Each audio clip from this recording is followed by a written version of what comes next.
पाकिस्तान में free and fair elections कभी भी नहीं हुए। पहले कहा जाता था कि एक इलेक्शन 1971 में फ्री एंड फेयर इलेक्शंस हुए थे तो पाकिस्तान दो लख्त हो गया था। उसके बाद पाकिस्तान में कभी भी फ्री एंड फेयर इलेक्शंस नहीं हुए। अब पहले ये था कि एस्टेब्लिशमेंट का बहुत अहम किरदार होता था इलेक्शंस को धांधली में और इस तरह के कामों में, इलेक्शंस को खराब करने में। तो वो बैक पे होते थे, किसी को पता नहीं होता था कौन क्या कर रहा है, कैसे कर रहा है। धांधली जरूर होती थी मगर आवाम को नहीं पता होता था। मगर 2024 में जो चेंज आई है वो ये कि आवाम को भी पता है, आवाम आवाज भी उठा रहे हैं, मगर फिर भी नताइज बदले जा रहे हैं। इंतखाबात के नताइज बदले जा रहे हैं। हर किसी को पता है फॉर्म 45 का, सारी आवाम को पता लग चुका है कि वो क्या होता है, फॉर्म 47 क्या होता है, 46 क्या होता है। हर किसी को पता है जो लोग फॉर्म 45 के नतीजों में जीते हुए हैं वो फॉर्म 47 में हार रहे हैं। आखिर ऐसा क्यों है, इनमें तजाद क्यों आ रहा है? हर इंसान, हर जो कैंडिडेट, हर जो किसी भी पार्टी का चाहने वाला है वो ये सवाल पूछ रहा है कि इनमें तजाद क्यों है। लोगों ने तो इस बंदे को वोट दिए थे, वोट निकल किसी और के रहे, जीत कोई और रहा है, अवाम किसी और को जितवाना चाहती थी। ये इलेक्शंस ऐसे इलेक्शंस हैं जिनमें एस्टेब्लिशमेंट का किरदार खुल करके अवाम के सामने आ चुका है। हर किसी को मालूम है कौन क्या कर रहा है। लोग आवाज भी उठा रहे हैं मगर उनको दबाने की कोशिश की जा रही है। इसी तरह कराची में हुआ कि कराची में MQM को आप देख ले कि वहां उनको जिन लोगों को 3-4 सीटें भी नहीं मिलती थी उनको इकट्ठी ही 17 सीटें दे दी गई। अब जमाते इस्लामी को भी इसी तरह कराची में 2 सीटें दी गई। नेशनल असेंबली की सीटें जहां पर वो जीत रहे थे वहां से उनको हरा दिया गया। सूबाई असेंबली की 2 सीटें उनको दे दी गई। ऐसी ही एक नशिस्त जो हाफिज नईम के हिस्से में आई थी। हाफिज नईम रहमान कराची के सदर हैं जमात इस्लामी के, तो बल्दियाती इंतखाबात में भी उन्होंने किस तरह जमात इस्लामी को एक नई शेप दी थी वो आप सबके सामने। आज फिर उन्होंने अपनी सीट से इस्तीफा दे दिया है। वो कहते हैं कि इस तरह भीख में मिली हुई सीट मैं कबूल नहीं करता। फॉर्म 45 के तहत जो पाकिस्तान तहरीक इंसाफ का हमायत याफ्ता उम्मीदवार था, आज़ाद उम्मीदवार था, वो ये सीट जीत चुका है। उसके जो वोट थे वो 30,000 से कम करके 22,000 बताए जा रहे हैं। हालांकि वो सीट जीत चुका है। जो MQM के लोग थे जिनको 1000 वोट भी नहीं पड़ते और उनके वोट बढ़ चढ़ के दिखाए जा रहे हैं, ओरिजिनल से ज्यादा दिखाए जा रहे हैं।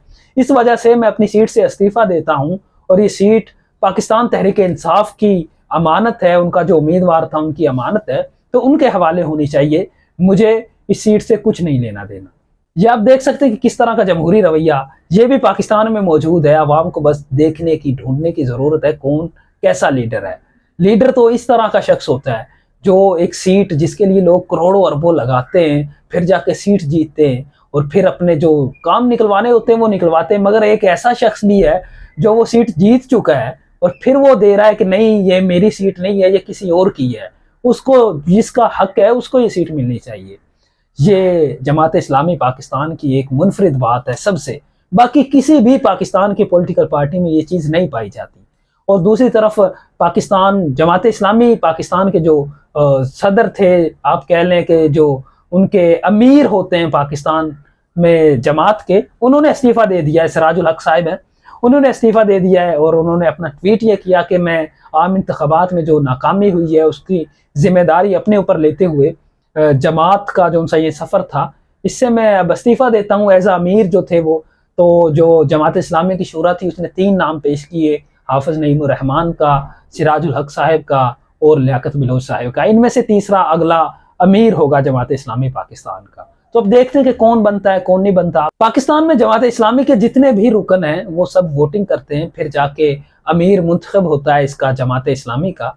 ये एक रवैया यानी कि हर किसी को अपना अमीर चुनने की ताकत है, हर किसी को हक है कि वो अपनी मर्जी का अमीर चुन सके।